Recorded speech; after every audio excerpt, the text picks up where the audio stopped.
తిరుపతిలో పట్టాలు తప్పిన రైలు మనకి చూసుకుంటే తిరుపతిలో ఇప్పుడే పట్టాలు అయితే తప్పిందనమాట ట్రైన్. ఇప్పుడే మనకు అప్డేట్ అయితే రావడం జరిగింది. మీరు ఇక్కడ చూడొచ్చు. తిరుపతి జిల్లాలోని బాలాయపల్లి మండలం జయంపు సమీపంలో మనకి ఈరోజు గూడ్స్ రైలు పట్టాలు తప్పింది. గూడూరు వైపు వెళ్లే రైలుకు గేదెలు అడ్డు రావడంతో ఈ ఘటన చోటు చేసుకుంది. ఈ ప్రమాదంలో కొన్ని గేదెలు మృతి చెందాయి కూడా. గంటన్నర పాటు గూడ్స్ రైలు అక్కడే నిలిచిపోయింది. రైల్వే సిబ్బంది సహాయక చర్యలు చేపట్టడంతో తిరిగి బయలుదేరడం అయితే జరిగిందనమాట.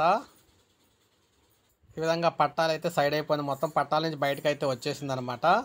అయితే ఇక్కడ మనం గమనించాల్సిన విషయం ఏంటంటే గేదెలు అయితే చనిపోవడం అయితే జరిగింది.